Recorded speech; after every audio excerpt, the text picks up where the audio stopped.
Hello, everyone, and welcome to Blogging Theology. Today, I'm delighted to talk to Hassan Spiker. You're most welcome, sir. Oh, thank you very much. It's a pleasure to be here. And you're actually in England, aren't you? Not in California at the moment. So I did manage to crawl my way back here, yeah. But the sun seems to be forgetting to come up here. Not sure why. It's quite different from California. For those who don't know, Hassan is a philosopher and comparative scholar of Islamic, Greek, and modern thought. He's the son of Anglo-American converts to Islam, members of a trailblazing group who in their 1970s communes initiated some of the first experiments in the revival of traditional structures of Islamic knowledge and Sufism within the desacralized context of the modern world. After growing up in a rich spiritual and intellectual home environment, Hassan spent 12 years studying the Islamic sciences in the Middle East. In the course of his studies, Hassan principally focused on interactions between the school of Ibn Arabi and late Kalam theology, and also completed his memorization of the Quran. Upon his return to the United Kingdom, Hassan entered the University of Cambridge, which I think was recently ranked one of the top 3 universities in the world by the Times Literary Supplement, I seem to remember. Yeah. By the by, where for his MPhil, he studied the works of Plotinus, Kant, and Hegel under the guidance of Professor Douglas Headley, a renowned scholar of Platonism and German idealism, and one of the key contemporary proponents of Platonism as a living tradition. Fascinating. For his thesis on the relationship between Platonic hierarchy and Enlightenment conceptions of individual self-determination, Hassan received a distinction and faculty prize from the University of Cambridge. Congratulations on that. Thank you. From 2014 to 2022, he was a researcher on the Taba Foundation's flagship Classification of the Sciences project, widely lauded as one of the most significant contemporary attempts to renew the epistemological and metaphysical foundations of traditional Islamic philosophical thought. Now, his main area of study in Islamic thought is the intersection of ilm kalam, that's Muslim theology, Avicenna philosophy, and experiential metaphysics. In Greek thought, his main area of study is the Neoplatonic critique of Aristotelian immanentism. And in modern thought, it's the philosophy of Kant, the metaphysics of freedom, and the possibility of metaphysics.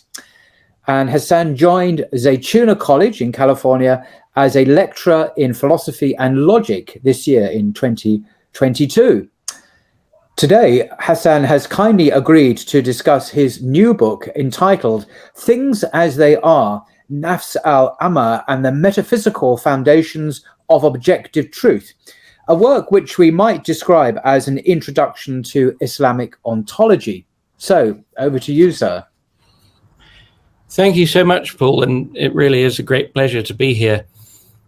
So here is my first slide where I have the title of my book, but with a question mark, Things as They Really Are. Mm-hmm. And this is a question of the possibility of objective truth, not so much particularly in the context of Islamic philosophy, but in the context of the particular intellectual impasse, as I like to call it, of our situation post-modernity. Mm. And so just to launch into that, modern thought is at an impasse because of the legacy of Kant.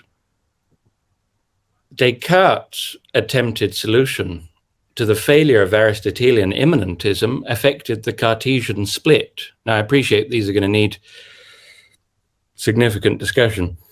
And there's Descartes. There he is. Kant's attempt to reconcile rationalism and empiricism resulted in his separation of being and knowing. It was Kant, a young Kant. Today, an arbitrarist voluntarism glorifying the self-determination of the individual reigns supreme. And here we have Who is that? So I don't know that person. That's Judith Butler, Ah, who lives near us in Berkeley. And I consider her to be as probably the most important theorist of gender fluidity, really at the very, very cutting edge of the spirit of the age when it comes to this arbitrarist voluntarism. what if I ask what are their pronouns? I should ask this, shouldn't I? Is it the right question? Is it she, or he, or? Oh, their pronouns. I'm not sure. It could be Xi. Oh, okay. Yeah, I'm not sure. I'd have to check that. No, I was just a passing question. Yeah. Yeah, absolutely. No, I should have really researched that. But anyway, they are a famous LGBTQ plus gender fluidity theorist in Berkeley at the moment, really at the very cutting edge. Wow. Of that. So I'm going to. Sorry, did you want to say something, Paul? No, it's just good to. Thank you for introducing this person. I'm loath to say he or she because I don't want to transgress, but it's good to see a face to these ideas. We've seen obviously Descartes and Kant, and now we've got someone who's very much alive in California today at the cutting edge of the zeitgeist. So it's good to see who these people actually are. Oh, absolutely. Yeah, I think that if you were to single out one figure today, it would be her. Right. Really leading the way there.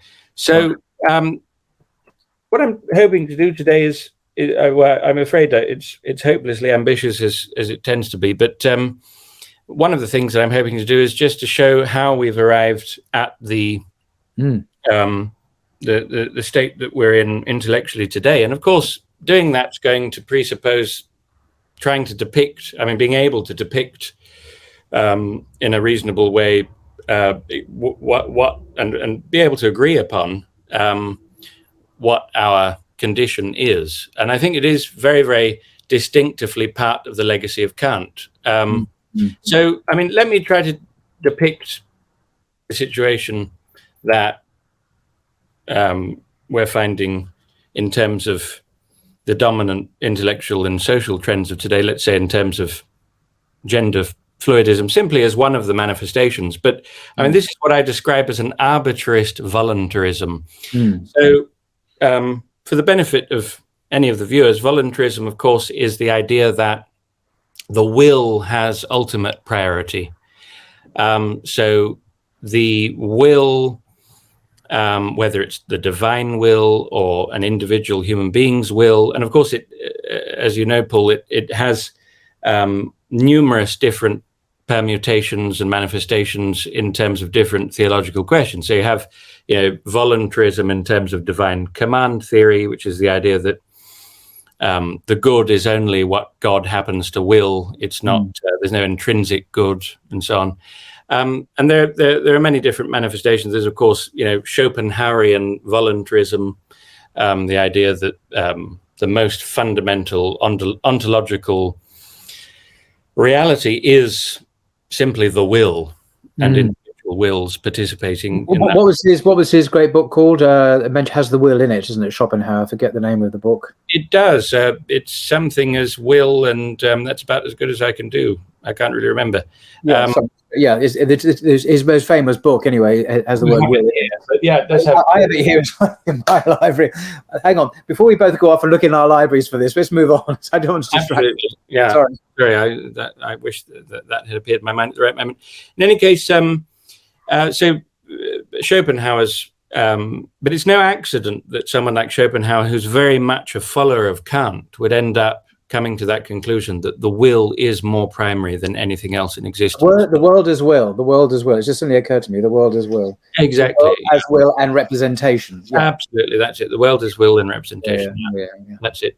So, but what I mean by voluntarism here is the idea that what the individual wants, the manner in which the individual of today wishes to determine not only the course of their own lives without outside interference, which is kind of what we mean by freedom, that word which is endlessly bandied around, and usually not defined very carefully, but what is so distinctive about our age, in the hands of people like Judith Butler, is it's moved beyond simply human actions. The idea that we should be able to have full possession of our own individual wills without outward interference in order to determine the course of our own lives.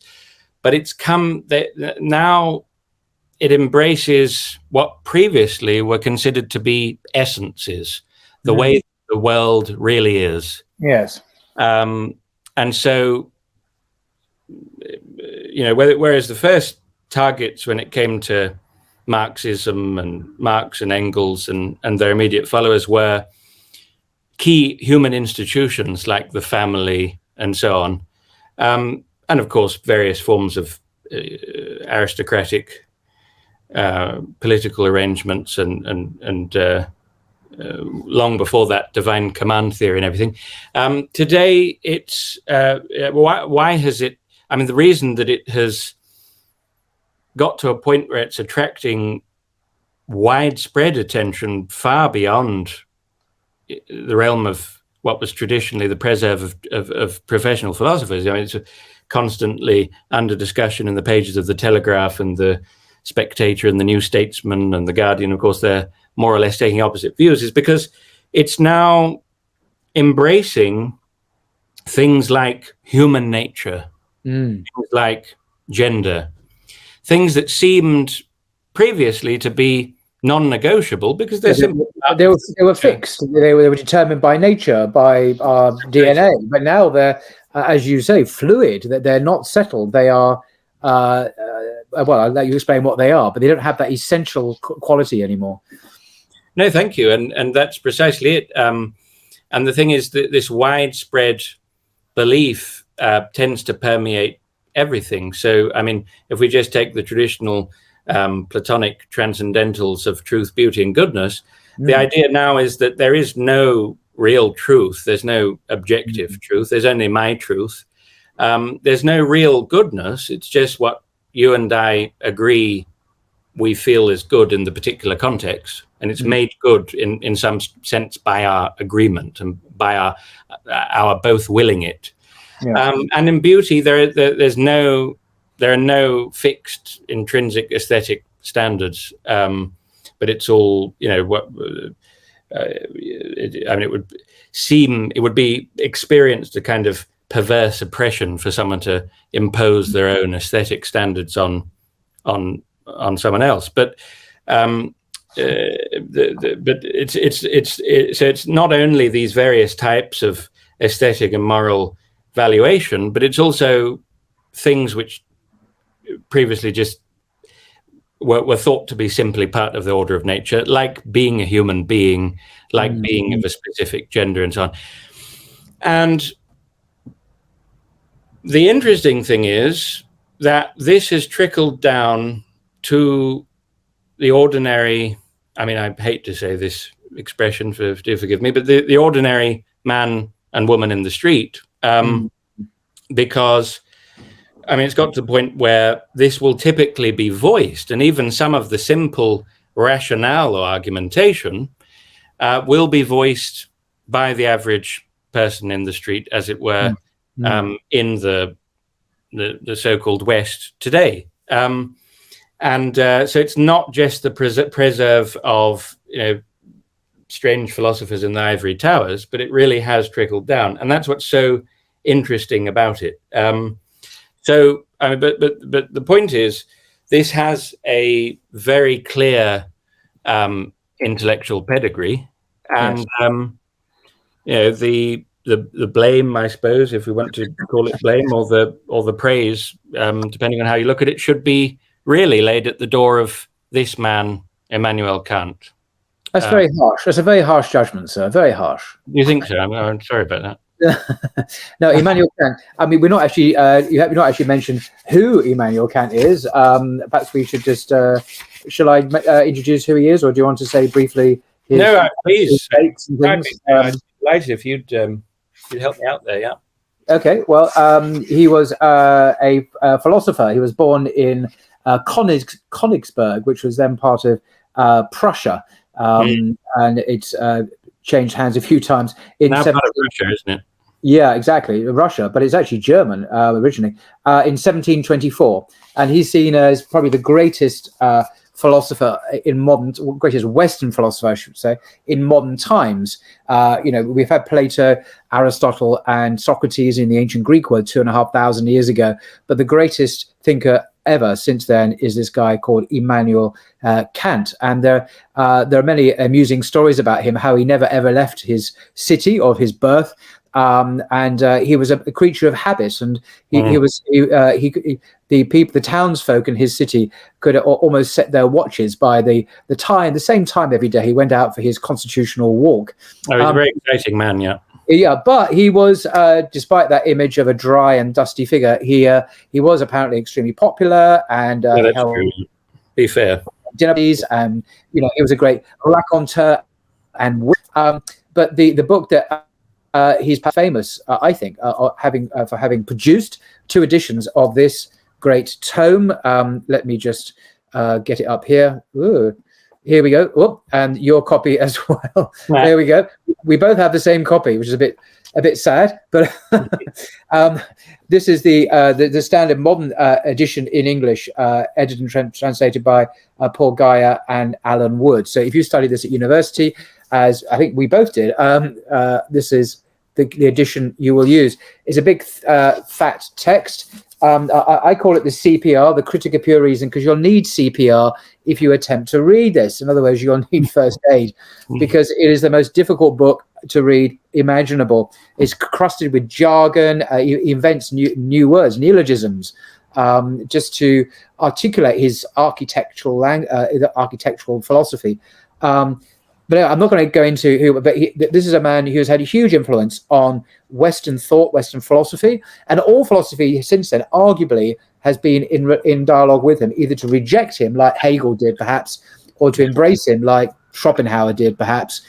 But no one's indifferent to him. And I must say, he's one of the most extraordinary thinkers in philosophy I've ever come across. If you appreciate his synthetic a priori's and his, it is quite revolutionary, and truly a Copernican revolution, as he called it, in epistemology, and to some extent in ontology as well. But I'm resisting temptation to go into it, so I will shut up now. That is Kant. Oh, by the way, I will say one more thing. If you want a really good introduction to Kant, a beginner's level, for me, a really readable intro is by the guy called Roger Scruton, who's a philosopher, died just a couple of years ago. He actually had a wonderful dialogue with Sheikh Hamza Yusuf at Zaytuna College. You can watch it on YouTube. Roger Scruton was a professor in many places. But anyway, he wrote this brilliant book on Kant, very readable, very short, a very short introduction, published by Oxford University Press. It's a standard intro to all of his thought, not just the Critic of Pure Reason, but his ethics, his view on religion, his view on reason, his place in Enlightenment thought, and so on. So I recommend that as an introduction. I do not recommend this book unless you have done a lot of other reading first. Absolutely. Yeah. Anyway, enough that. Thank you very much. I was really enjoying that. But if you insist on handing back to me, then I suppose. Yes, I mean, my basic contention, and I'm by no means alone in this, is that, I mean, it's approaching something like consensus in certain circles, is that the impasse that modern thought is widely held to be at, because we can't get beyond this kind of fluidism about the world, which causes all sorts of problems, which we'll go into, no doubt. But this is ascribable in a meaningful way to the legacy of Kant. But there is a very significant figure on the way. There are, of course, many, and this is obviously an almost embarrassingly simplified version of history. But nonetheless, just because something's simplified doesn't mean that it isn't true. It just means that it has to be simplified in order to, for one thing, fit into a couple of hours of a presentation. So there are obviously hundreds of years that have passed in all of this, and thousands of significant thinkers. But one of the figures who is undoubtedly pivotal on the way to Kant is Descartes, and his famous Cartesian split, which is ascribed to him. And what that basically comes down to is the idea that instead of there being a single integral whole world which is intrinsically intelligible in the sense of knowable, the world is imbued with spiritual essences, metaphysical essences, what Aristotle would call form, what the Platonists would call capital F form, and they'd see the world of becoming, this world, as merely a kind of shadow of that world of real being, the world of the forms. But nonetheless, they both agree insofar as the world is intrinsically intelligible. There really is something called human nature. There really is something called nature writ large. There really is something called a tree or an animal or whatever it happens to be. The various categories of being are real categories, and they really do represent essences which are distinct in themselves. And it's not merely individual substances like the ones I've mentioned, but it's also moral and ethical valuations, aesthetic valuations also to a large degree are actually embedded in intrinsic nature of things. And so Descartes is part and parcel one of the key thinkers in the move to a very different view of the universe and the cosmos and being, which is often summed up as belonging to the so-called scientific revolution. And one of his key contributions is this mathematization, well, I managed to get that out, mathematization of the physical world. Yes. That the physical world is no longer a world of spiritual essences, and very key, it's no longer a world of purposes. There are no purposes in nature that we can know objectively. It's simply a mechanical world of extended substances. All we can really know about bodies for Descartes are that they're extended something. And as such, they're amenable to mathematical investigation. Descartes is also very important, and he's alongside numerous other figures of the same period, in that he has this really important distinction between primary and secondary qualities. Yeah. And primary qualities, I mean, viewers who aren't familiar with this distinction, there's an awful lot on this, but basically primary qualities are qualities in nature which are amenable to some sort of quantitative appraisal. So number, figure, solidity, and in a way, what is meaningful for Kant is that everything that can be studied about a body in the physical world is summed up in just the fact that it's an extended thing. So for him, that's the physical world. It's mathematics. There's mathematics in everything, and that's really, in some significant sense, all it is. And so the split in question is the fact that there's no connection between subjective individual experience, which is famously summed up for Descartes in terms of I think, therefore I am, in terms of the famous cogito, and the physical world outside. And so the way that we're going to map out our subjectivity is going to be fundamentally different to our investigation of nature. And the difficulty with Descartes is he could not see any way to reconcile the two. And this is why we talk about the Cartesian split. It's this bifurcation of reality. Our subjective experience and what we can know from that, starting from the fact that we can't doubt that we exist, and so we can know certain other truths that follow on from that, and that's what Descartes considers to be his reformed metaphysics.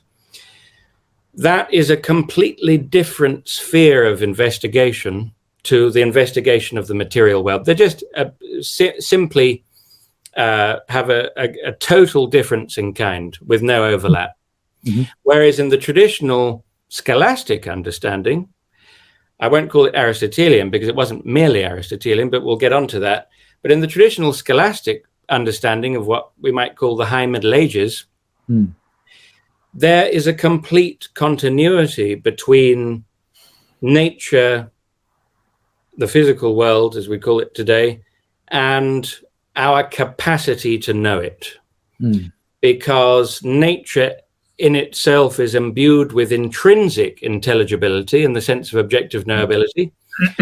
Our minds are also imbued with this intrinsic ability to know the natures of things. Right. And there are many different understandings of how this works. So for someone like Plato, the reason that the world, that somehow, the world as it is in itself and our attempts to know the world do actually result in successful and real knowledge is because both of them are caused by the forms. Not only the world, the physical world, in its instantiation, its manifestation, its creation is caused by the forms, but also our structures of representation. In his case, the innate ideas which allow us to recognize things in the world are also effects with an E of the forms.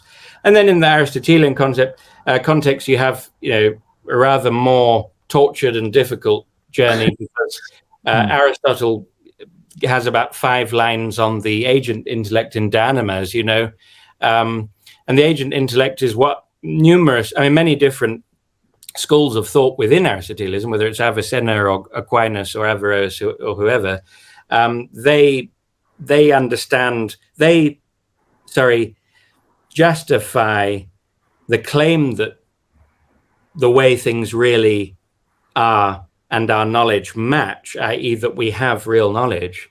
They justify that claim because they say there's something called the agent intellect which underlies both of them and is allowing that agreement to happen. Is this known as the correspondence theory of truth in epistemology? Is that or? Absolutely. This is very much related to the correspondence theory. This is one of the most important kind of mechanisms within the correspondence theory of truth, which is, right, when we look at, and we're in fact, thank you for mentioning that because we're just about to get there, but when we look at the world and we ask how it is that we know it, or if we think that we do know the world, how do we justify the claim that we have objective knowledge of the world rather than just the idea that it's some sort of subjective imposition onto the world? By the standard and original way to justify this, and really the only way until Kant, and interestingly, Norman Kemp Smith, one of Kant's most important contemporary commentators, said Kant was the real origin of the coherence theory of truth, which is the most fundamental competitor to the correspondence. But let's go back to that. The correspondence theory is basically my mental representation, or if you want to put it another way, my propositions about the world. If we actually get round to constructing propositions. My propositions about the world are made true by corresponding to the way the world really is outside my mind. So you have, on the one hand, propositions about the world, which are not extramental, they're mental because they're propositions. And you have the way that the world really is extramentally, as in outside the mind. It's objective, it's independent of our mind, and we can know things in themselves. This is absolutely. I'm looking a bit to Kant here, but we can know things in themselves objectively and truly. They correspond to ideas in our mind, and so there's this correspondence between them. Yeah, absolutely. And so, that becomes very easy when we're just talking about. Look, here's my proposition in my mind, which is, I'm having a proposition here. Kant's critique of pure reason is blue, and it's in my hands. And then look, corresponds to reality. Yeah. So that's the correspondence theory in action. Now, that's all very well and nice, if you're a logical positivist or someone who doesn't believe in anything beyond the sensible world, because it's very neat and tidy way of looking at things. You've got, lots of physical objects and you have propositions about them. And then how do you know those propositions are true? Well, do they refer to this extramental state of affairs, to books and so on?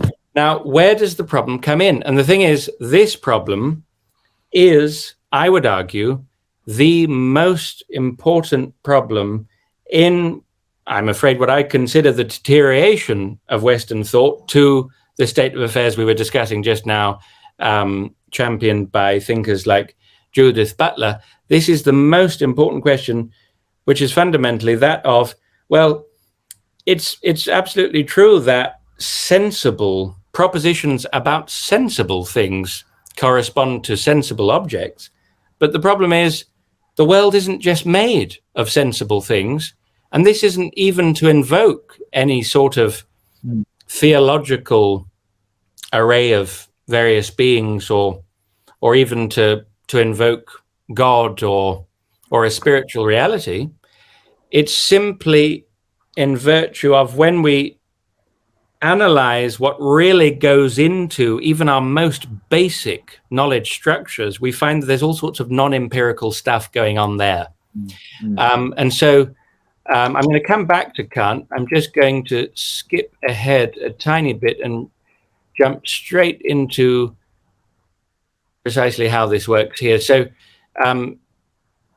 if صدق القضية is مطابقتها لنفس الأمر. So our traditional correspondence theory, the traditional correspondence theory in Islamic thought, and this is pretty much universal. Of course, there's huge differences in terms of detail and in terms of what various schools actually identify things as they are, nafs al-amr as. What is nafs al-amr? But we'll get on to that.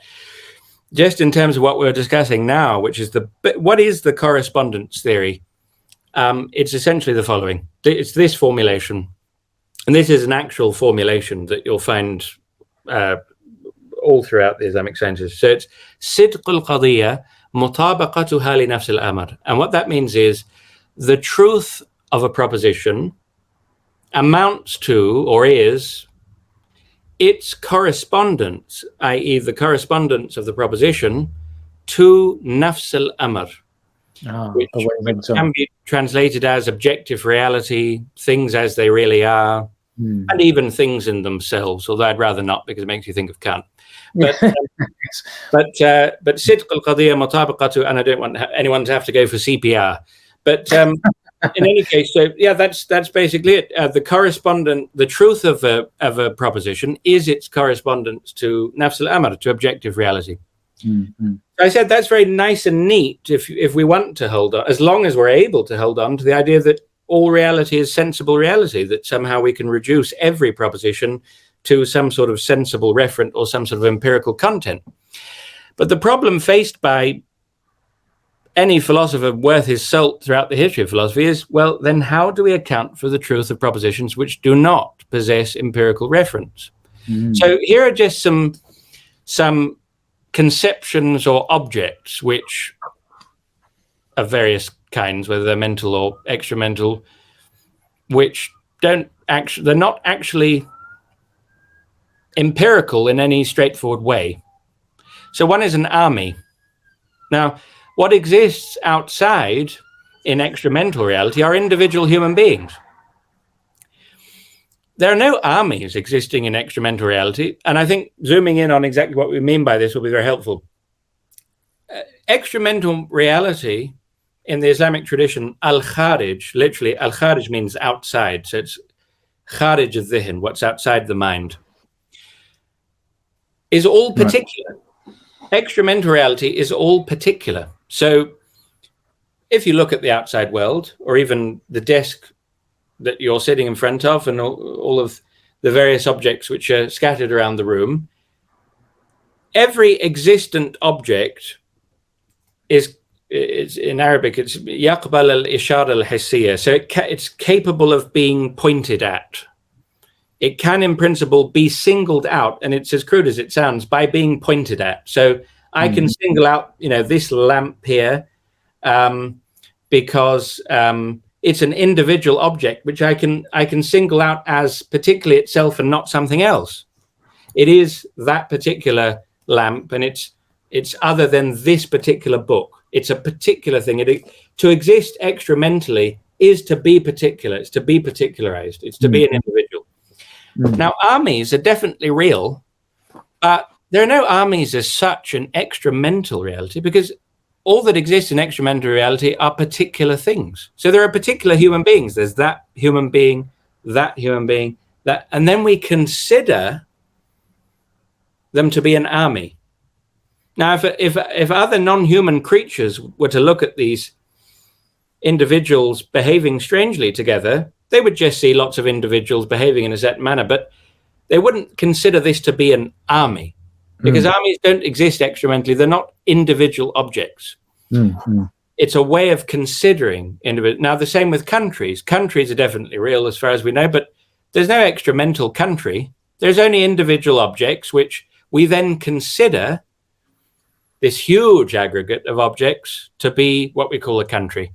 And that's true of adherents of religions, Muslims, Christians, and schools of thought, and even the universe, because we consider the aggregate of individual entities that we call the universe as a whole, although we cannot experience the whole empirically. So this poses a problem for this simple correspondence theory. What does our term the universe correspond to?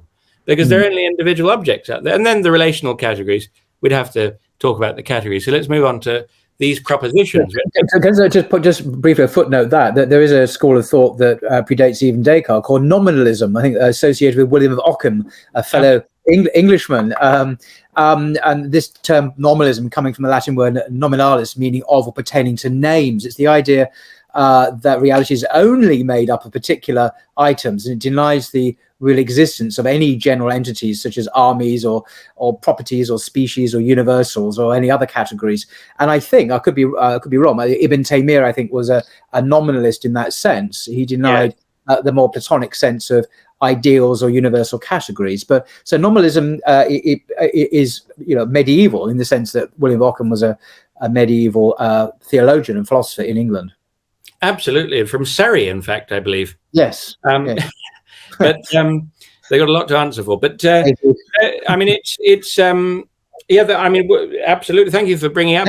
No, by the way, I don't mean to derail what you were saying. I was just its emphasis on particulars is the denial of abstractions is not just a post-Cartesian, which is also there in the medieval period as well. Oh, absolutely, and that's a very apposite comment. Thank you. And we will discuss Ockham a bit later. As you say, some people ascribe nominalism they describe Ibn Taymiyyah as a nominalist, and that is disputed. In fact, I have a few friends who would dispute that, but scholars working on that topic. But we'll discuss Ockham later, and particularly this thing called nominalism, which is extremely important.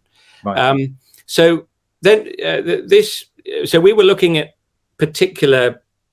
not particular. That it's obviously not particular. The universe is not particular, but we were looking at distinct conceptions and objects and realities, whatever one wants to call them. Which they're definitely real, but you can't reduce them to any empirical content. When it comes to propositions, it becomes even clearer what we're talking about. So let's go through some propositions and ask the question, what do these propositions correspond to? So you're talking about... Good question. Sorry? So I was just agreeing. It was a good question, yes. Well, precisely. So, I mean, this is really what the question of Nafs al-Amr comes down to. And... this is even how it was framed, which is quite extraordinary, how it was framed in a lot of the key texts in the development of Nafs al-Amr theory throughout Islamic history. But so if we go back to our correspondence formula, the truth of a proposition is its correspondence to things in themselves, things as they are, objective reality. Then how do we account for the truth of propositions which do not possess empirical reference, like these ones? Metaphysical principles, which we know are true. But if we believe that truth is correspondence to reality, then it's not clear how they can be true, because they don't seem to correspond to anything.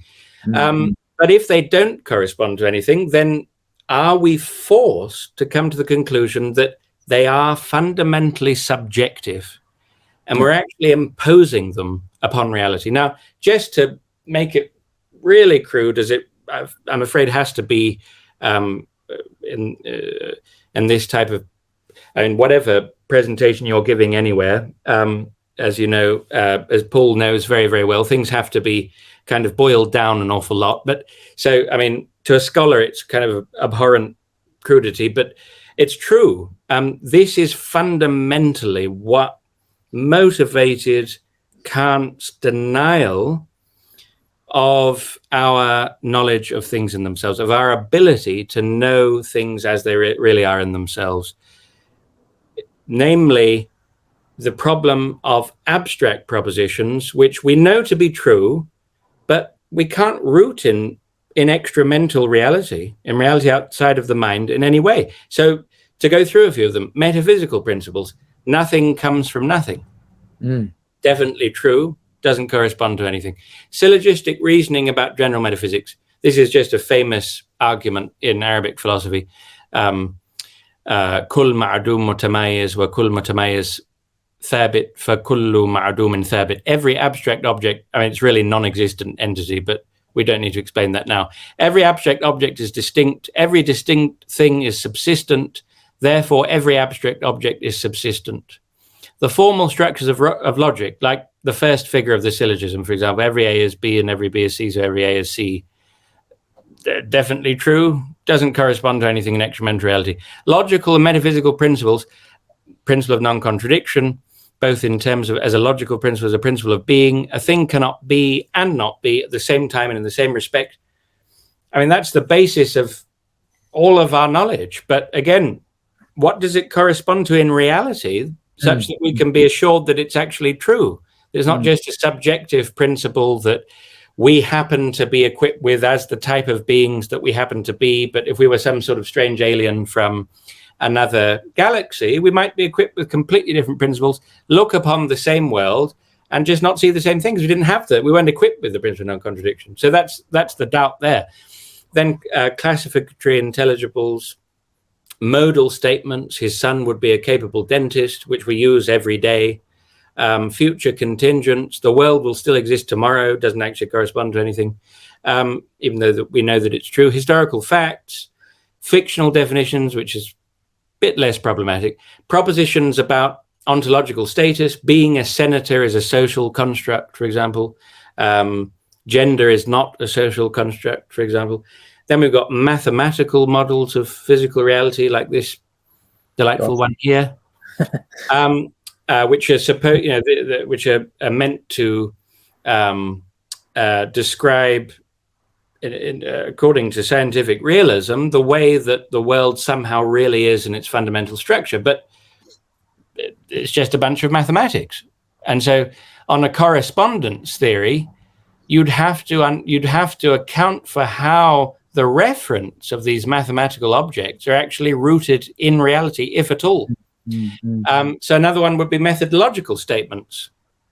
I love this one because all meaningful statements, spot the contradiction, this is a beautiful self-refuting statement.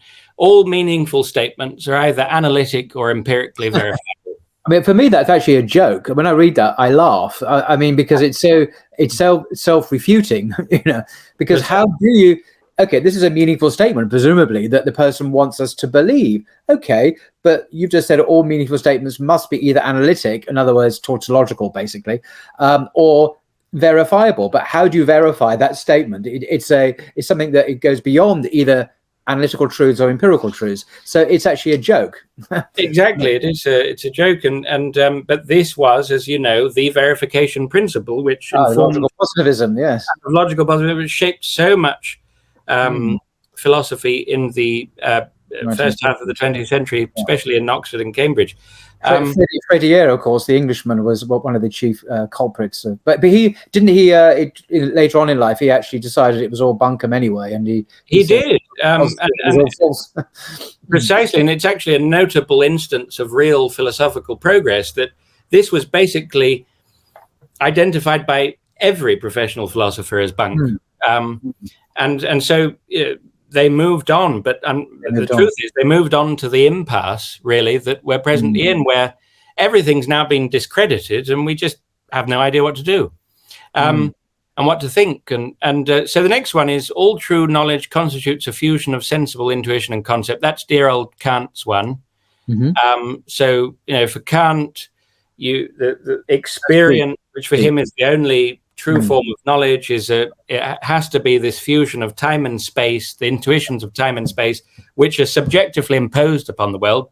We're not really in time and space. It's just that it looks like that to us because we're imposing, our cognitive apparatuses are imposing time and space on the world. And concept, which are all of what he calls concepts of the understanding, which make what would otherwise be this kind of indistinct blur of stuff. We don't know what it is. Want to read more about that? It's all in this very short and easily understandable book. Sorry, I'm being sarcastic. Oh, absolutely. Please go ahead. Yeah. On one. I can't see. All I can see is my screen. So. Oh, I see. No, I was just holding up a copy of the Critic of Pure Reason. I was being ironic. Oh, you're being ironic. It's very long and very difficult. Crouton. Yes. Sorry, I've ruined that. All true knowledge constitutes a fusion of sensible intuition and concept. Absolutely.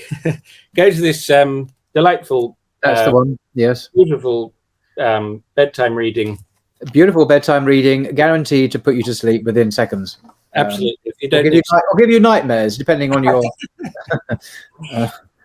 So you have the concepts of the understanding, relation and unity and substance and various concepts which he feels we also need to impose upon the world for it to make sense. Now, again, spot the contradiction here. All true knowledge constitutes a fusion of sensible intuition and concept, except this sentence. But, which is the exception to the rule. Yeah. And then his favorite one, and the worst of all, really, is we cannot have knowledge of things in themselves except this sentence. Which shows we do have some knowledge of things of themselves. But how do you know that? Oh, I'm not going to go there. This is a very problematic statement, isn't it? We cannot have knowledge of things in themselves. How can we be meaningful about things in themselves if we cannot have any knowledge about things in themselves? How do we know they even exist if we don't have any knowledge of them? Exactly. I think that's a point that Sheikh Mustafa Sabri makes in his critique of Kant. And I think you've had a guest recently who discussed that. Yes. So wonderful. I'm not sure why that beautiful carpet's there. Oh, it's very welcome, actually, after pictures of Kant. See that? Yeah, it's beautiful. Some Islamic art. So I don't know. There's so much more here. I mean, how do you think we should proceed now? Is it possible? I mean, this is a very challenging thing. Just to summarize again what Kant's contribution is to epistemology. Because he characterized it, he himself modestly characterized his philosophy as a Copernican revolution. Yeah. So, Copernicus, the great Polish astronomer, a couple of centuries before, said, look, basically, the Earth is not the center of the universe. The sun is the center of our solar system, and we go around the sun. So he changed from a geocentric to a heliocentric cosmology. And this was a revolution in the way we see the universe, of course. Analogously, Kant saw his philosophy as a revolution in our perception of the universe in an analogous way. It was a revolution. And I think he was right in his claim to be a revolutionary, I mean. Absolutely. And is it possible to summarize how that revolution, what it was? I know this is a complex subject, but would you be able to do that? I mean, would you like me to try to summarize it? Although I'm sure you probably do a better job, but I could try to summarize it, or I could go in a few more slides, a bit more in depth about why he was moved to. Well, I leave it entirely up to you, Hassan. I don't want in any way to tell you what to do. It's just I think it's worth just dwelling at some point, anyway, a bit more on Kant's revolution in philosophy, because it affects everything after him. It affects absolutely everything. Yeah. So, I mean, to summarize it briefly first, how did we get to a situation in which people think that an act of will can actually make them? Let's say I'm a man at the moment, and just after our conversation, I suddenly feel that I'm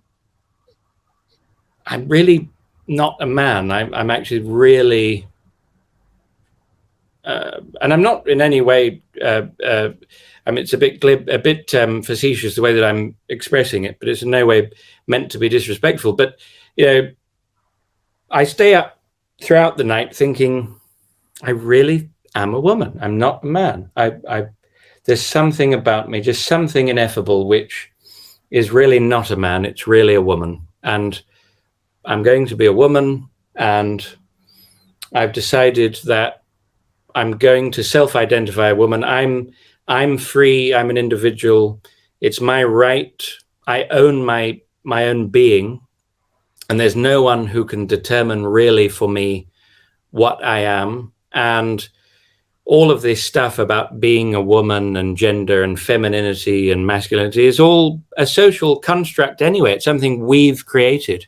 So the idea that I should have to be bound by a social construct which someone else or circumstances or history or where I happen to have been born has imposed upon me, when in fact I find that I incline as a person much more to that social construct of femininity, is simply absurd. And it's simply an oppressive imposition of someone else because of power interests and because people want to control us, essentially, of someone else's vision of who I should be upon me. And I have to live my truth because I own my own being and my own individuality. And so I can make that choice. And the others will have to accept it because, well, surely they would themselves also want their own decisions, their own choices about who and what they are to be respected. And we have to, society has to be built on that basis.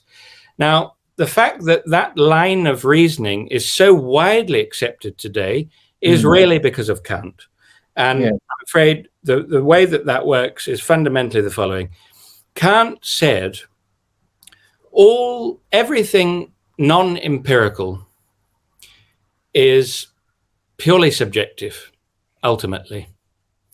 And the only reason we can, in a kind of quote unquote way, not a real way, but empirical knowledge, maths and physics is quote unquote objective, not really objective because it's not really things in themselves, but we can have natural sciences, we can have mathematics, those are real sciences we can do, because they don't purport to transcend what we can experience. So the nature of our cognitive apparatuses, the way that we naturally cognize the world, the way we happen to find that we cognize the world really for Kant, is in terms of certain concepts and categories and what he calls intuitions, which are really not mystical at all. For him, an intuition is simply sensation and time and space. Yeah. And what we can know of the world, truly know, as far as Kant is concerned, is only what we can experience. And what we can experience is only what we impose upon the world in virtue of our cognitive apparatus.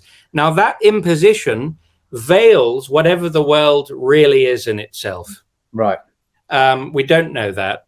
And we know that we can't know what the world really is in itself. That's a slight problem for Kant, as we discussed. We don't need to get into that now. But the point is, all we can know are the objects of experience. So maths and mathematics and physics, for example, work. We can have a science of metaphysics, which purports to tell you if there's a God or not. Now, Kant doesn't say that we can't prove the existence of God. He says we can't know either way. Strictly can't know either way. In virtue of our nature, the nature of our cognitive apparatus, we cannot know even in principle whether God exists or not. We cannot know even in principle whether there's life after death or not. We cannot even in principle know if we have a soul or what the soul would be if we had one, or whether it survives death, and so on. A long list of metaphysical questions, he says, are not even in principle knowable. Why? Because they transcend all possible experience. Yeah. So in one fell swoop, then, traditional metaphysics, theology, is consigned to the dustbin because we're simply not equipped as a species to apprehend those truths. They are way beyond our pay grade, to use a hideous analogy. We don't have the cognitive ability to speak meaningfully of these transcendent realities because they're way beyond our experience. So he basically he looks at the 5 arguments of the existence of God in the Critique of Pure Reason, and in his view finds them woefully inadequate. Although I must say people have responded to his arguments since and pushed back against his critiques. But so traditional metaphysics is consigned to the dustbin. Although I must stress, I always, before I read Kant, I always used to think he was an atheist. He wasn't. He himself believed in God. He was kind of a Lutheran. He was a child of Lutheran parents, a very pietistic background.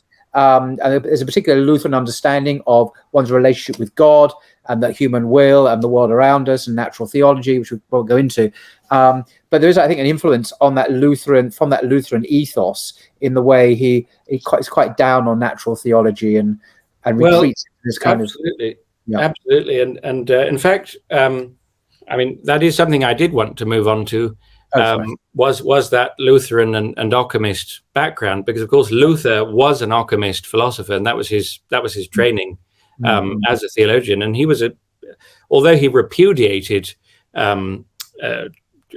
the scholastic reason as a tool for knowing God and interpreting the Bible and for theological knowledge, he was nonetheless trained up to the to the hilt He was a professor of theology in university. And so how do we jump from Kant's repudiation of our knowledge of things in themselves to the present? Well, it's the idea that all of that stuff which is not strictly empirical knowledge, that's fair game. Yeah. Because and also the idea of human autonomy is really central to his ethics as well. The human individual is autonomous and should be autonomous over against any external influence on them. They should act from within in terms of their own sense of duty. It's a very Prussian ethic, But this idea of human autonomy is central, I think, to his conception of the human being and the individual. And this is a very Enlightenment idea, and this feeds directly into the kind of discourse that you mentioned from that Berkeley person. The autonomy, my body, my right, my universe, I decide. And that's kind of extreme version of Kant, isn't it, I think? It absolutely is. And it goes back to this question of how can we have a science in the traditional sense, which in the medieval word was scientia, in the Arabic tradition, ilm. How can we have a science, not in point I'm making, not modern science, traditional science, in the sense of certain knowledge? How can we have a science of non-empirical discourse? And I'd just like to illustrate that now, I think, which will be helpful by contrasting different understandings of knowledge structures. So this, if I just enter the full screen again, here we are. This is the most prevalent contemporary model. So we have models of what you might call the hierarchy of the sciences.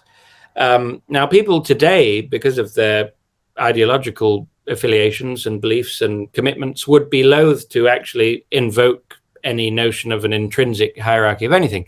But the de facto queen of the sciences, I think we can all pretty much agree today, is physics.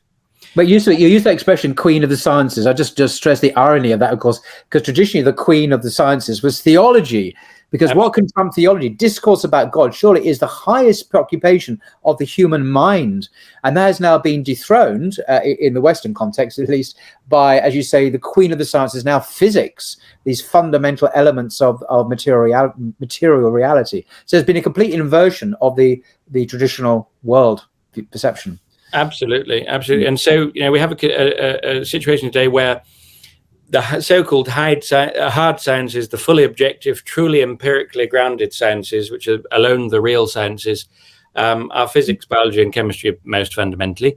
Biology and chemistry can ultimately be reduced to physics, because obviously physics describes the larger universe, which is a precondition for the objects of the biology and chemistry studies to have come into existence. And then you have this lesser rung of sciences that some would even call pseudosciences, but which have some scientific elements, significant empirical basis or quantifiability, again, going back to what, Descartes and that shift in the understanding of what science is, which took place in terms of the distinction between primary and secondary qualities, and the idea that all we can really by right study of the natural and physical world is what is quantifiable, whatever is quantifiable. And so psychology and sociology and economics, they have significant quantifiability in an empirical basis, but not entirely. There's a lot of subjective stuff that we're also bringing to bear there. So they have a kind of disputed and lesser status. Another might be anthropology. And then scant empirical basis quantifiability would be history and philosophy, including metaphysics. And then purely subjective, non-quantifiable would be literature, law and politics and religion, for example. So this is an incredible inversion of this scheme. Here we go. The Queen of the Sciences back on her throne again. Metaphysics at the top. Precisely. And so we'll go through this scheme a tiny bit in a moment. But again, I mean, just to explore what the widespread view, which again, I mean, I grew up with this view. I mean, I went to an ordinary state school in Cambridge, and this is what I happen to have a strong influence from my home environment, because my parents were converts to Islam who converted in the early 70s, and they had they to a large degree inoculated me against this stuff. But I understood this perspective from as a native, and this is what we all grew up in, which is this idea that there is this stark distinction. I didn't write this, by the way. This is just taken from the internet, and it's from the perspective of someone who believes this, but it's this stark separation between humanities and sciences. So it's the idea, again, that comes down to that issue of non-empirical discourse, and can we have a science of non-empirical discourse? And post-Kantian modernity basically says, no, you can't have a science of non-empirical discourse. Therefore, you better put up with the fact that you can have quantifiable knowledge of the natural world, which is alone what we would call objective. It's not really objective because you don't really know what things are in themselves, but let's say it's intersubjective, so we can all agree about it. So, the real sciences are positivist in the sense that they have empirical reference. You can point to something outside in some way or other, whether it's even if it's through a telescope or in a microscope or whatever it happens to be. They're objective, they're transparent, they're data-oriented, and they lead to findings, discoveries, facts, laws, progress, and so on. And you achieve them by the scientific method. There's methods, there's hypothesis testing, there's modeling, and so on. Whereas the humanities, poor old humanities, are fundamentally relativist. It's just what you happen to think of it. No matter how sophisticated or eloquent you are, at the end of the day, it's relative, it's subjective, it's intuitive, it's introspective. And people might say, oh, it's very important. Humans do need this. And of course, it's true that we do need the humanities. But what is not necessarily so clearly true is the idea that there is this sharp distinction between what are really objective, so-called objective sciences, which are empirical sciences, and everything else, which is almost everything, actually, including our philosophies about the world, our theologies, all of our aesthetic valuations, or our moral valuations, our ethics. It's all fundamentally on this model, ultimately subjective. Well, of course, even this is out of date in terms of science, because since Einstein and quantum mechanics, we're now very much aware at the quantum level, at least, of the role of the observer in an outcome of experiments, the influence of the observer himself in the way experiments occur and the outcome of those experiments. So isn't this neat kind of separation between the observed world and the observer? There is now an interaction between them, even in science now. I mean, it's obviously in physics. So even this model is out of date and more Newtonian than Einsteinian in that sense. It absolutely is. And although I should add the proviso, of course, as you know, that there are many scientists today, including some very prominent ones like Roger Penrose, who desperately want to deny that interpretation of quantum physics and the idea that there is a role that the observer is in some sense actually affecting the physical outcome. And because again, it's just impossible to compute in terms of that the certain, what I would call prejudices, but certain assumptions about the nature of the physical world. How can you factor in the knowing subject? Again, in our tradition, in the broad Islamic tradition, and specifically, I more inclined to the Akbarian and the Platonic traditions, but it's much easier to account for that continuity between the knowing subject and the object. In fact, in a real sense, they are the same thing. And so it's not such a kind of unfathomable mystery to see how there could be some causal relation between the two. So here, the active assumption here is that non-empirical discourse is irredeemably subjective. And this assumption grounds the volurantist ontologies that make the supreme value free choice regardless of what is chosen, which is, essentially the mantra of the Judith Butlers and others of this world. This expression voluntarist ontologies, voluntarist refers to the will, does it? The human will making choice. Is that what you mean by? Absolutely, and at the outset we spoke about the current zeitgeist, which is the idea that, well, we can make our own reality. Somehow there's no real reality out there. We're going to make what we are. We're going to decide not just what we're going to do, which is pretty reasonable, but we're actually going to decide what we are. That's also up to us. And that's why I'm calling it a voluntarist ontology, because the idea that ontology is actually subject to will, our will. Right. We're actually making the way that the world is. And that goes back to, again, Kant. I mean, it was beautifully epitomized by Sartre's famous statement that that being is prior to essence, and that there's no human nature. There's only our pure freedom, and we will only become freedom. We will only become human later when we construct and create our own human nature out of it. Sartre is very explicit. There is no God in his view. Therefore, we are free to create this reality, and in the way you described. So it's premised on atheism. Absolutely. He's very explicit about that. But also, I reminded of another Englishman, Aleister Crowley, just occurred to me, who. Many would consider him a Satanist. I mean, he was a purveyor of the occult. We won't go into this, but I think his mantra, his credo was, "Do what thou wilt, do what thou wilt." So just exercise your will as you wish.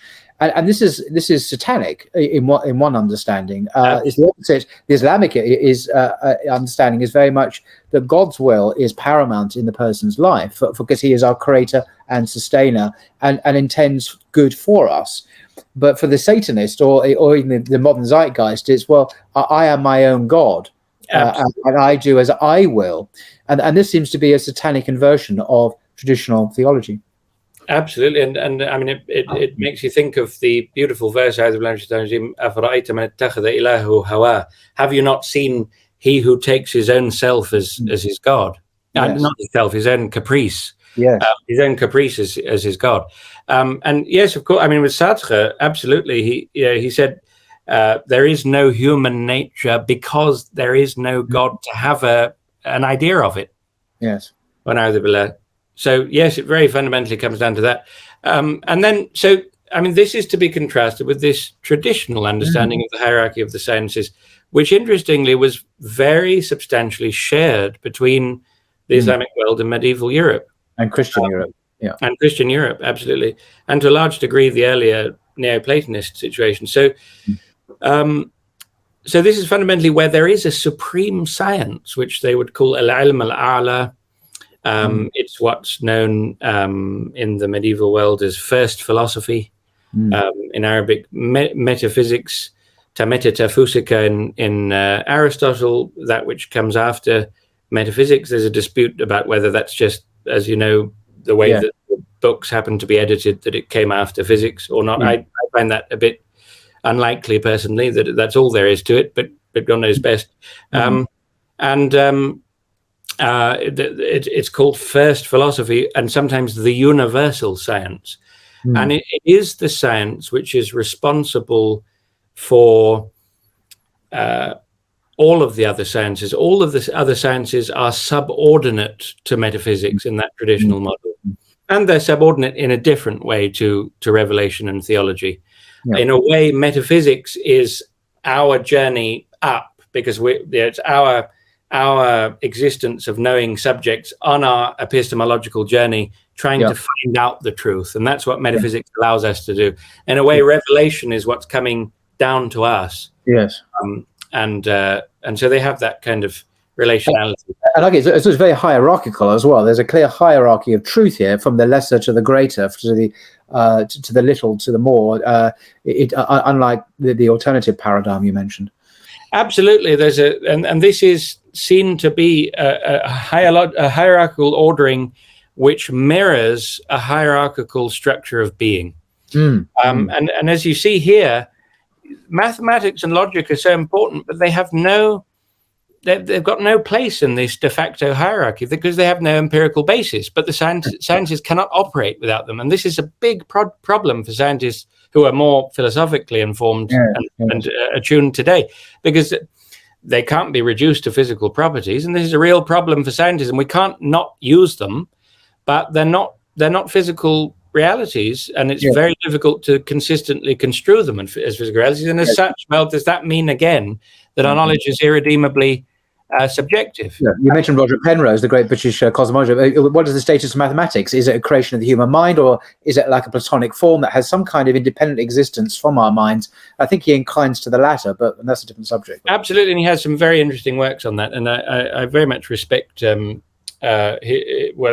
degree of philosophical attunement that Roger Penrose enjoys, and the fact that he takes it seriously. And unlike so many modern philosophers, I just like to not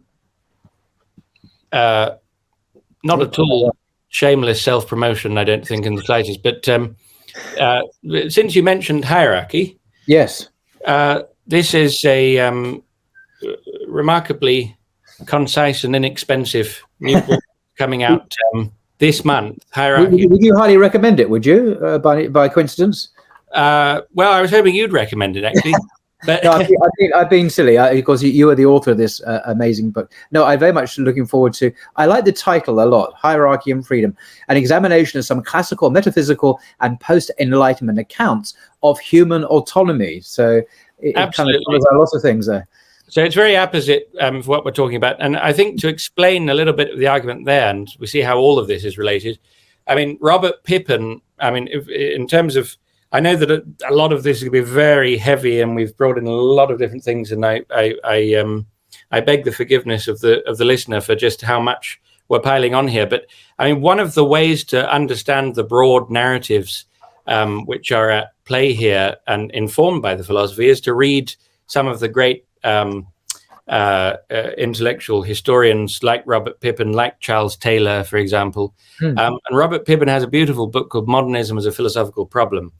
And one of the things that he says there is that the most characteristically modern claim of the modern individual espousing the philosophies of modernity is this assertion, exactly as you were saying, Paul, of autonomy and of this radical individual freedom, and that in some real way there is nothing else. And that is that's the gift that modernity has given us. It's freed us from all of those false strictures and those false hierarchies and those, these claimed intrinsic hierarchy. And now it's even freed us from, these social constructs like gender and the family and even human nature that we'd previously thought were part of the real fabric of being.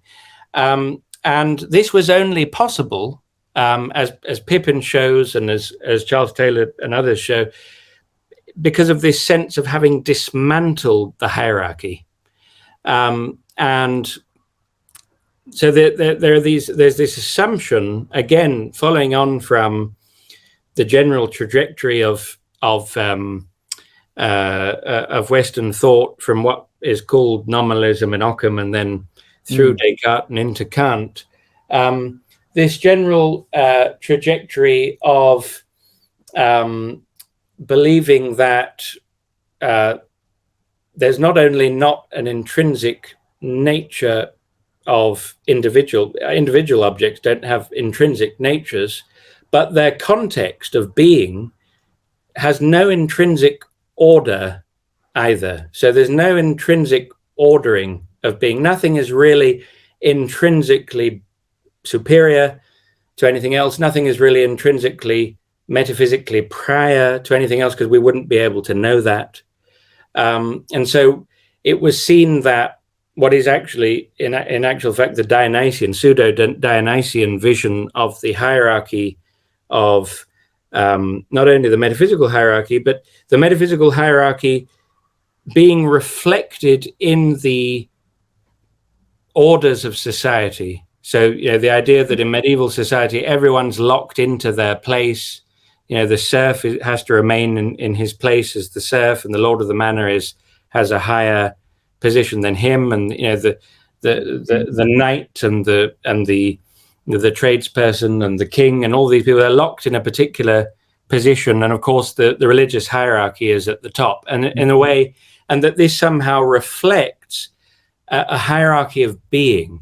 So the church hierarchy is going to be reflecting the angelic hierarchy, for example. The ecclesiastical hierarchy is going to be reflecting the angelic hierarchy, and everyone is taking their rightful place. And that's why people lacked their real freedom to determine their own lives, because they were locked into this false conception of intrinsic hierarchy. And so you've got someone like Pippin who says, individualist notions of freedom are often viewed as a response to a collapse in the authority of the classical or pre-modern view of freedom as the true realization of one's identity or nature. So it's a completely different conception of freedom. Such a view did not require a search within for an individual nature of self, just the opposite. Realizing one's true nature in this traditional view, and so being fully free, instead required finding one's place or role in something outside oneself, first in the polis or social community, and ultimately in nature or the whole.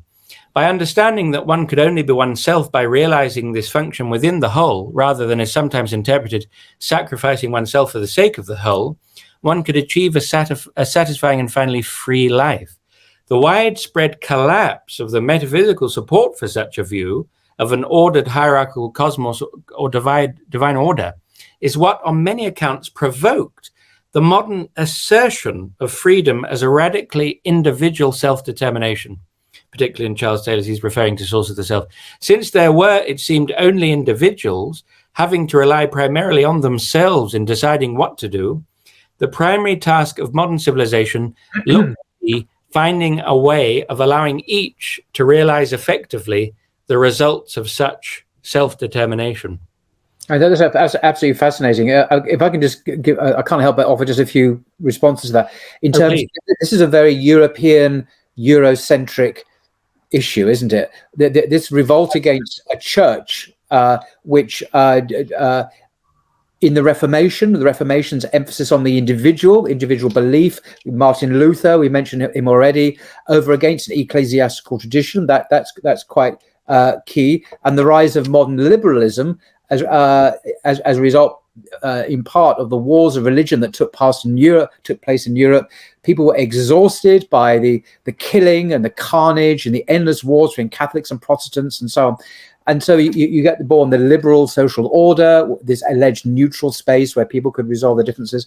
All of this, however true it may be, is very much a European headache, isn't it? It's not something that organically comes out of an Islamic perspective or any other perspective. And yet today, it seems, it's assumed to be universalizable. It's just a universal, natural state of affairs. Absolutely. But this emphasis on the individual, it goes back, as you say, to the Reformation, which is heavily theological, that you see it again in Kant, the idea of human autonomy. And this feeds through, ultimately, this individualist conception of the human being. But I keep on stressing that this is very much a localized, geographically particular part of the world, North Europe and the United States. But because of other issues, it's become a universal ideology impinging even Muslims in the Muslim world now.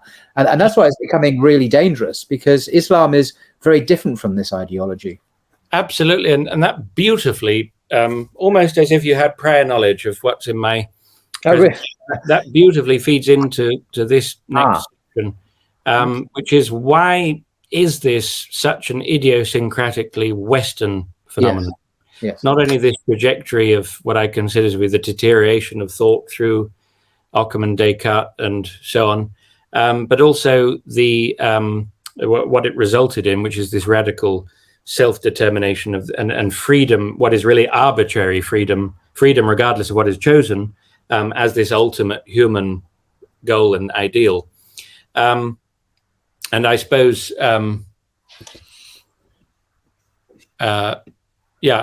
probably this should be, I would expect, the last section, because I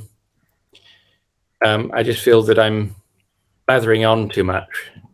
Not at all. Well, it's very kind of you, but there's so much to say. One can't only scratch the surface in any particular area. Exactly.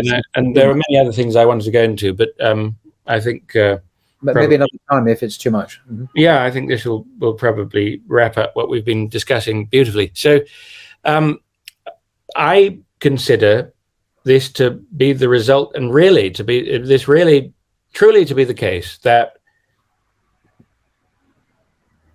this idiosyncratic flavor of Western thought, resulting in such a distinctive and particular and strange and extreme result of this idea that somehow individuals decide ontology and the way that existent things really should be and can be and are, paradoxically comes from a theological discussion, which just happened to be the most important thing in existence to medieval civilization in the West, Christian civilization. And this is the question of the perplexing doctrines of the Trinity and the Incarnation. So the early Middle Ages, often referred to as the Dark Ages, and the High Middle Ages, which is basically Bonaventura and Aquinas, and after the conquest of Toledo and the establishment of the universities, that period of synthesis and high culture, and then the late Middle Ages, which is after the Black Death and the decline and Occam and all sorts of controversies in the church. The late Middle Ages, each possessed a distinct and characteristic way of treating the relationship between revelation and reason. So the perplexing doctrines of the Trinity and the Incarnation, the holy mysteries, as they're known, though productive of ever-present tensions, nonetheless continually suggested the justifiability of exceptionalist self-definitions of Europe as Christendom, which I would argue continues to this day. The idea that the West somehow, as manifest great, to tragic effect in the invasion of Iraq, the idea that the West has something really special that everyone else needs, and we alone have it. And it's to the extent that, because we alone have access to this liberating truth, it's really justified even to go around imposing it upon people, because otherwise... even in Qatar, in the World Cup, the Western attitude everywhere to Qatar as a Muslim country is that you must change because we in the West know better than you. Doesn't matter what you think, simply because we are right. It's axiomatic the West is right. It's supreme arrogance, actually, which I'm glad to say people are pushing back against now in the Muslim world, as far as I can see. Yeah, and even unexpected people here, like Piers Morgan, which is interesting. but credit is where it's due and everything. So the perplexing we already did that. After all, the faithful believers in a creed about God so radically different from that of the Jews and the Muslims must either be severely misled, a possibility which clearly could not be countenanced by them, or instead be God's new chosen people, alone privy to a staggering new revelation of admittedly intuitive truths not known or even imagined by the other great monotheistic peoples of the world, or even by Moses. Very, very well said. The idea that the problems posed by these holy mysteries were amongst the primary contributors to the distinctive attitudes to faith and reason ushered in by the rise of the scientific and Protestant revolutions is perhaps a paradoxical thesis, but is nonetheless one that is richly evident. The insurmountability of these problems eventually cemented a notion of the complete otherness of faith and reason that is unrecognizable outside of Christendom. The secular project itself, and indeed modernity, in turn arose in the West precisely because of a radical split that was effected there between supernatural and natural knowledge, largely as the result, I think, of changes in the manner in which the Holy Mysteries came to be treated. The first of these ways of approaching the mysteries is associated especially with Anselm of Canterbury, who's 11th century, as you can see, Richard of St. Victor, and William of Auvergne, justified according to a strongly Platonist scheme modified to accommodate the idiosyncrasies of Christian doctrine. Of course, actually, there's nothing more antithetical than Platonism and Christianity, as Porphyry was very eager to point out in his famous critique of Christianity. But nonetheless, that didn't stop Augustine. So the Trinity and the Incarnation were viewed as being capable of actual proof, were underlain by necessary reasons, and thus form part of the domain directly accessible to reason. So essentially, I see these three stages corresponding to the early Middle Ages, the so-called Dark Ages, the High Period, so-called High Period, and the later period, being the move from thinking that this most important aspect of, or these most important of all doctrines, the Trinity and Incarnation, upon which the salvation was thought to rest, went from the attitude went from the idea that they're part of, they're continuous with reason and actually provable by reason, to the view that they can't be proved by reason, but they're merely compatible with reason. They don't contradict reason. They can work together. So that's Aquinas's kind of fragile harmony that he effected, which we'll see now. And then moving to Occam, who said, oh, well, actually, unfortunately, they are formally contradictory and actually oppose reason, we've noticed. But that basically means there's something wrong with reason, and we'll just have faith. And so our understanding of faith will move towards that completely unrecognizable to Islamic philosophy understanding of faith as blind faith. It's not, it's this leap of faith that somehow is this virtuous act, but it's no evidence whatsoever.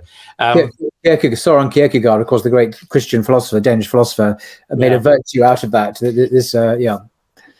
And of course, one can't dismiss a thinker of his weight, but it's just interesting how that kind of attitude does come out of this trajectory of this ultimate, this kind of broad trajectory of Western thought.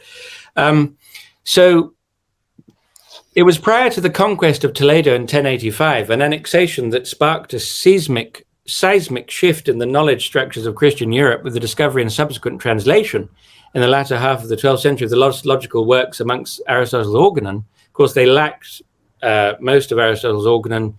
They only had a little bit of what Boethius had summarized, and of Avicenna's and Aristotle's metaphysics, and of Avicenna's subalternated model of the sciences and his scientific metaphysics in his Al-Shifat, the healing. It was prior to the conquest of Toledo that these continuations of the Platonic spirit of Augustine of Hippo were defined in an intellectual context that made no clear distinction between philosophy and theology. A principle employed by Augustine, rooted in Isaiah 7:9, and sometimes translated, "Unless you believe, you surely will not understand," would go on to be central to the approach of the theologians of the so-called Dark Ages, or be articulated by Anselm in the 11th century by his famous phrase, "Credo ut intelligam," I believe so that I may understand. Knowledge of any type depends upon the illumination granted by faith. Reason illuminated by faith attains the truth. Anselm of Canterbury, so representing this first approach, advanced his theory of atonement in his influential Cur Deus Homo. Why did God become a man? Radically estranged from God through sin, there's kind of the argument, man has the obligation to make amends in order that God and man might be reconciled, and man might fulfill the debt of honor he owes to God. And yet, in forming his reason with prior principles from his faith, Anselm assures us that that reconciliation could never be effected by any ordinary human being. With a logical necessity discoverable by the human intellect, this makes the reality of a God-man necessary. And this idea of a debt of honor is a very feudal understanding of soteriology. It's not found, in the early patristic sources. This is very much of its time, I think, and place. And but just before this, I was watching your debate with Rowan Williams, and well done, by the way. You that was beautiful. But you did brilliant. I was cheering you on. But my goodness me, it wasn't a debate, by the way. He wasn't supposed to. I was told by Cambridge University, do not debate Rowan Williams. The Archbishop of Canterbury. But I was a bit naughty because I decided during the Q&A to make certain comments which were slightly meant to trigger a response from him. So I managed to subtly engineer a debate, but I was told not to do that. So I was a bit naughty, actually. Well, I mean, trade secrets coming out here. Yeah, no, that was really very heartening. In any case, so you were discussing. I mean, in Islam, God doesn't need to kill himself in order to forgive us. And so the highly influential, that wasn't very sensitively stated, sorry. The highly influential theologian, prior of the Abbey of St. Victor near Paris, Richard of St. Victor, so this is another one who's representative really of this early approach, perpetuated Anselm's notion that it should be possible to find necessary reasons for the mysteries.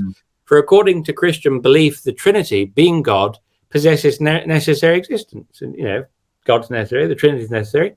And so, it follows that there should be necessary reasons. Richard of St. Victor's articulation of this necessity invokes the perfection that God must necessarily possess in order to be God. God must have perfect love, yet perfect love requires the sharing of that love with another person.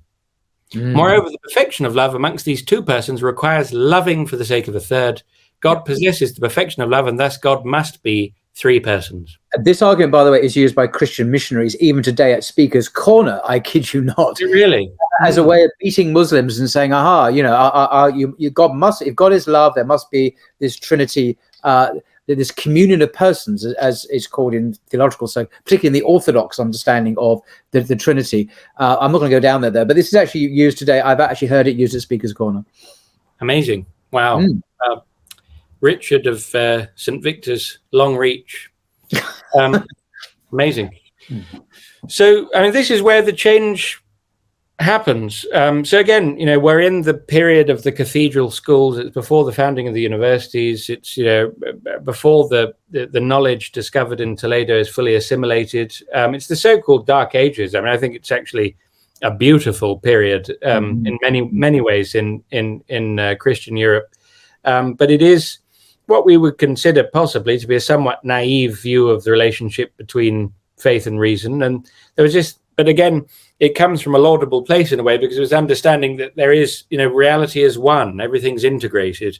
If this is part of the deposit of faith and is a true doctrine from God, then it must make sense. It must be reflected in the world. There must be traces of the Trinity everywhere. It must be imprinted on our minds. And so then this subtle change, well, not so subtle change as it happens, takes place. So when the lost logical works of Aristotle became available in the early 13th century, particularly the Posterior Analytics that deals with the notion of strict scientific demonstration, again, in the traditional sense, again, I think it's worth just very briefly stating that the word science today has been co-opted by what traditionally would be understood to be just one very small and not particularly distinguished field of human investigation, which is the empirical dimension and what is testable in terms of the scientific method.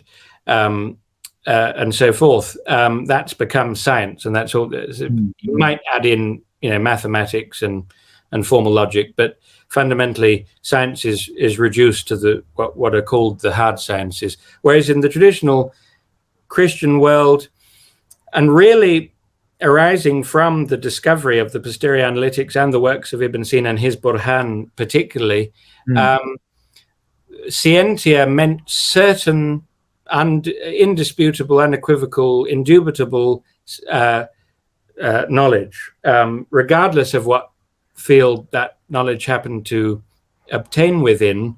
And the most scientific of the sciences was metaphysics. So the one which, that which is considered to be most up for grabs and most subjective and most relative to the way you happen to look at things today was previously the supreme science that regulated all of the other sciences, that determined the principles of all of the other sciences, the science of first principles. And so knowledge in the Islamic tradition is sifatun tujibu tamyizan la yahtamilu naqid. So it is a attribute that human beings come to possess, knowledge, that entails or effects with an E or necessitates an acts of discrimination in the traditional sense, acts of distinct cognition. So, this thing is this thing and it's not that thing. And that thing is governed by the principle of identity. It is itself and it's not that thing. And they can't both be the same thing.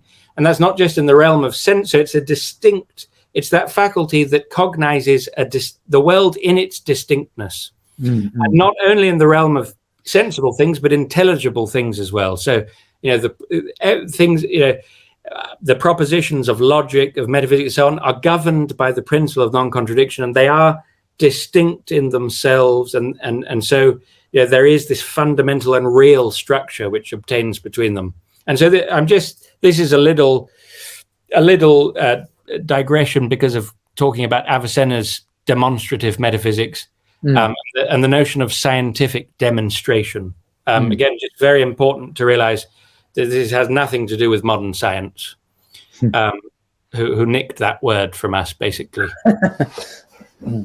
So Avicenna's sophisticated, this is what they found in Toledo. And it hadn't, so this is the period of the so-called Dark Ages, the cathedral schools, and they literally didn't have this knowledge. And then it was in the process of assimilating this knowledge that the universities were born, Bologna first of all, and then Paris and Oxford and eventually Cambridge. Yeah. So when these works became available, a formal recognition of a type of knowledge, and indeed of theological knowledge, that could be known independently of faith became widespread. It became evident that with respect to pure reason, the putative proofs of the Trinity and the Incarnation were no more than sophistries, persuasive only to those who had already decided to have faith in those doctrines. And so it reaches this tipping point with Thomas Aquinas. So this is a quotation from his Summa Theologica, where he comes out and says very clearly, it is impossible to attain to the knowledge of the Trinity by natural reason. Whoever then tries to prove the Trinity of persons by natural reason, and the same holds true for the Incarnation, derogates from faith in two ways. Firstly, as regards the dignity of faith itself, which consists in its being concerned with invisible things that exceed human reason. Secondly, as regards the utility of drawing others to the faith, for when anyone in the endeavor to prove the faith brings forward reasons which are not cogent, he falls under the ridicule of the unbelievers. Who are the unbelievers? Probably the Muslims. Muslims, yes, and the Jews. And Jews, yeah, since they suppose that we stand upon such reasons and that we believe on such grounds. Therefore, we must not attempt to prove what is of faith, except by authority alone, to those who receive the authority, while as regards others, it suffices to prove that what faith teaches is not impossible. So the real effect of this weak conciliation of faith and reason, in which, though fundamentally separate, each supports and does not contradict the other, was simply to drive a wedge between reason and revelation as belonging to radically disparate orders. While the first broadly Platonic and Augustinian approach saw reason and revelation as forming an unbroken whole, and for Albert the Great and Aquinas they were separate but complementary, here we get to the third stage of the later Middle Ages, the age of the crises of the later Middle Ages. The tradition initiated by Occam, which was to be rendered a political, social, and doctrinal reality by Luther, taught that reason and revelation are separate and do not enjoy any complementarity at all. The pursuit of either one, entirely without reference to the other, is thus completely justified, for they are fundamentally irreconcilable. Indeed, this is the only reasonable way of proceeding. And this is a quote from Occam himself. And this is in a very interesting book, Paul Thom, The Logic of the Trinity, Augustine to Occam. Just as it is a singularity in God that a trinity are a thing one in number, in such a way that the thing one in number is each of those three things, so it is a singularity and beyond all understanding that the inference, the essence that is one in number is the Son, the Father is not the Son, therefore the Father is not the essence, doesn't follow. So it's a singularity because it opposes the fundamental structures of formal logic. And so he was such a great logician, and it really it can't be overstated how important and advanced and extraordinary a logician William of Ockham was, that he saw this as and it was just something that couldn't be denied. It was plain as day to Ockham that there was this fundamental opposition of the holy mysteries to the structures of logic. And so this singularity should not be posited except when the authority of Holy Scripture compels. So look, Holy Scripture is allowed to distort logic itself. It's allowed to, logic itself can be molded by Holy Scripture. And so such a consequence never should be denied in creatures, but the logical principle still holds true. Since in creatures, no one thing are many things and each of them. Yes. That's called having your cake and eating it, I think. But anyway. Exactly. And that's what that Kant likes to do. And actually, that's what Aristotle likes to do. But, that's another story. We can't get into that. But in any case, just to sum up, because, there's so much here and it is a bit unwieldy. I did know that before I started. And in a way, I wish I could have got through much more. But I think I'll just end on this point here, if you'll allow me, which is that. Nietzsche. God. Well, there's Nietzsche. Didn't get to him. That must be an early Nietzsche. I don't recognize him at all. Yeah, very early. Yeah. Yeah, the young. That is famous Handel moustache, which was very prominent in later years. It was, yeah, and he looks almost human. Yeah, almost human there, and much nicer. In any case, just to sum up, we've broached a lot of different, very, very fundamental historical and philosophical questions and problems here. The last thing I'd like to say is just that the assumption so widespread today in Islamic and Western countries alike and throughout the entire world is that non-empirical discourse is fundamentally subjective. That is, anything which is not the so-called hard sciences, you might have better or worse persuasive arguments, but at the end of four things which are, four philosophical questions, four theological opinions, but at the end of the day, ultimately, they are no more than subjective. And it's nothing more than you being convinced. And so it's really a psychological property. I like this, it makes sense to me, so I'm going to be whatever religion it happens to be. I'm going to believe whatever philosophy it happens to be about the world, about ethics, and so on. But the modern view, which is now universalized effectively, is that objective knowledge of such things is not even in principle possible. And so that's where this notion of freedom comes in, understood in this what I call arbitrarist sense, which is that it's not freedom in some traditional model of self-mastery or taking one's place in the whole or fulfilling one's true nature, but it's this idea that Brad Gregory, whose beautiful book I thoroughly recommend to everyone, The Unintended Reformation, he says the supreme value in modern science is freedom of choice per se, regardless of what is chosen. And the really important part of that is the regardless of what is chosen part. If you start to tell someone else what they can choose, and indeed the criterion that they're allowed to have for preferring one thing over another, you are simply oppressing them by imposing your own pseudo authority upon them, which is completely unjustified. And again, it all comes back to the idea non-empirical discourse, including ethical valuations, including metaphysical valuations, what things really are, essences, is all subjective. And so the only legitimate response to that is this notion of radical freedom, of the individual, and all we really have genuine, true access to is our individual wills, and no one can play with that. That's completely up to us, and everything in that domain is completely up to us. Now, that is a profoundly idiosyncratically Western philosophy, which presupposes this very idiosyncratically Western history.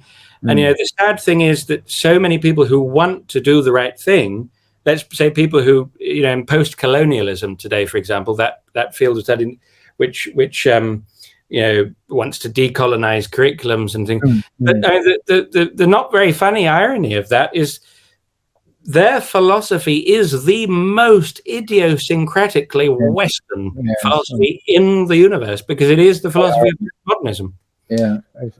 But this whole, just obvious point, this whole trajectory of this thought that's becoming universal, it seems to me, that leads to the inevitable suicide of a civilization. It's unsustainable because you cannot build a civilization on such an outlook, on such a philosophy, because it is without foundations. It has no moral, epistemological, let alone metaphysical or ontological foundations, and therefore it collapses if nothing is solid. And also, it's the contradictions you mentioned. If you were to feel you become a woman and so on. Well, we still do have science which talks about DNA in every human cell, and the DNA just comes in male and female. That's not gone away. It doesn't evaporate because we elevate the will over everything else. Science is still telling us that, in fact, there are such things as males and females in the hardwiring of our biology, in our genetics. That's not gone away. In fact, that's a new discovery since Watson and Crick, of course, DNA. So these both the paradoxes and also the suicidal nature or the self-destructive nature of our civilization. But what's particularly toxic for me, is intrinsically toxic, but is the way it's exported globally as a new kind of liberation or a call to freedom is promoted by governments in Britain and America. And the way it condescendingly preaches at Muslims and others, just expecting them to change their religions to conform to this latest. It's a particularly odious and. To many, it seems like yet another instantiation of a colonial mindset that just used to be Christian missionary, used to be liberal. Now it's this.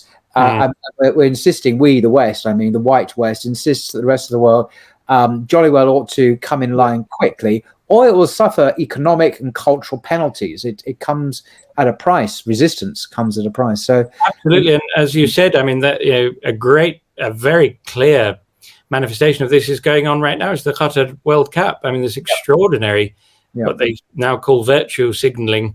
The German team, which I think is why they went out so early, to be honest. But doing other things than football, apparently they were. Busy virtue signaling, yes. Yeah, just extraordinary. So, final thing, in Islam, non-empirical discourse there is a science for it. It's a science of objective and real knowledge. Those abstract entities, we were wondering what on earth do they correspond to? In the Islamic tradition, specifically here, you see the scheme of the Akbarian hierarchy of being, and of course the Akbari school, although controversial today, was very, very influential and acknowledged in high places, and the highest tabaqa, the highest kind of stratum of the ulama in the Ottoman world, in the Mughal world, would typically Akbarianism had its place within the Islamic sciences and it even had a role of a kind of corrective role to the other Islamic sciences. And there were spiritual qualifications which were necessary. So it wasn't kind of entirely publicly accessible to everyone. But it did absolutely have its place, to the extent that someone like Shaykh al-Islam ibn Kamal Pasha Zada, the very famous Ottoman highest authority in the Ottoman world, the Shaykh al-Islam, has his famous fatwa defending Ibn Arabi and affirming his unquestionable and extremely important place in the Islamic sciences. But in the Akbarian tradition and the Platonic tradition broadly, in Avicennan, certain interpretations of Avicennan philosophy, those abstract propositions which troubled Kant so much, and those abstract principles which don't seem to correspond to anything, but nonetheless our knowledge of the world depends upon them, they do correspond in that correspondence theory, but they correspond to intelligible reality. So their understanding is not that kind of abstractive Aristotelian understanding that what is fundamentally real are physical substances, and we kind of abstract all of the intelligible properties from them. But what's really real is the individual substance. But rather, their understanding is that what's really real is actually the ghaib, the unseen world, what the Platonists would call the intelligible world, and it really is real. And it's the dwelling place of the angels, and it's the dwelling place of spirits, and it's the dwelling place of, in some sense, forms. However, forms. The Quran itself and Hadith alludes to this. When you die, you will realize that this world was, comparatively speaking, not the real world. The real world is the unseen, and that's when we will really understand the truth and realities of things. So there's a sense that this is a lesser order of affairs. That's clearly in the Quran and the Hadith, of course. Absolutely. And so their understanding of the world was so integrated with their revealed understanding of the world was so integrated with their rational understanding, their philosophies in these higher traditions, that these questions of what is objective reality, how do we account for the problem of abstract truth, which doesn't seem to correspond to the world that we can experience, was explicitly dealt with in terms of this scheme of the hierarchy of being. And so to take just one example, I mean, our concept of unity, for example, which is, especially in the Platonic tradition, so important, and the problem of the one and the many, and the one over the many, which is the form, and that's why Plato posited there has to be a form, because there has to be a one over the many. Let's say, why do we look out on the world, see lots of what are really just individuals, but say, oh no, those are all humans, those ones are humans, and those ones are trees? Well, none of the individuals are human nature itself. So, none of the individuals, nor the individuals taken together, can account for why there is this human nature there in the first place. So for Plato, there has to be something prior which answers to human nature. So, to take the idea of the one, I mean, in this tradition, so how do we account for this non-empirical concept, the one? It's no empirical property, and yet we can't know the world without it. Well, they'd say the one unfolds in different spheres of existence. It starts off with God's unity, and that's where it originally comes from. And it is this, and individuality as well, al-huwiyya. So, I mean, in the medieval word, what was known as haicity. So the individual identity, what is that? It's not empirical property. For them, it's ultimately a reflection. It's a shadow or a reflection of what is ultimately God's identity, which is this, and God's unity. And so these properties unfold through various degrees of being until they appear in our world. And yes, our world, there's no such thing as the purely physical world. It's always imbued with the intelligible, with the non-sensible, with the metaphysical, even in our ordinary experience. And I think the amazing thing is Kant actually realized that, But the only way he could grapple with this huge difficulty of how is it that sensible properties interact with non-sensible properties to produce knowledge, when non-sensible properties don't seem to be part of the fabric of reality. Therefore, his only way of dealing with that is to say, well, it must all be imposed. Everything's subjective. Mm-hmm. Whereas this tradition had a way, not just the Akbarian tradition, I mean, it's all detailed in my book, Nafs al-Amr, but things as they are, but not just the Akbarian tradition by any means, but I think in a way it's par excellence the tradition which was able to deal with this in a really holistic manner. But in our tradition, there's a way for, in some sense, situating subjectivity within objectivity so that the subjective becomes an integral part of being and objective reality. And so, I mean, as you can see, there are a lot of complex things involved. I think we've had enough for one day. So I'll stop there. But thank you very much for bearing with me. No, not at all. It's fantastic. I did just finally, you mentioned your book, Things as They Are, but there's the Metacritic of Kant and the Possibility of Metaphysics and Hierarchy of Freedom. Are these two books about to be published this year, or? The Metaphysics of the Possibility of Metaphysics is already out. Oh, right. Oh, good to finally see you. Sorry, I've just been staring at my presentation the entire time. I couldn't see you. The Possibility of Metaphysics is already out. The Hierarchy is in press. So it's any day now. Probably in the next couple of weeks, it'll appear on Amazon. Good. Well, I'll certainly get hold of those two. Well, thank you very much indeed, Hassan, for your erudition, eloquence, and your patience in explaining all this. I know a number of your students at Zaytuna College are anxiously waiting to hear you this evening. So thank you very much, and I will certainly get these new works that you've just written.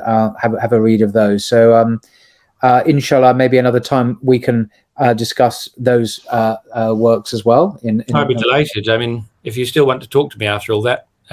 Of course. No, I'm unfortunately you've just whetted my appetite for more, unfortunately. So, Alhamdulillah.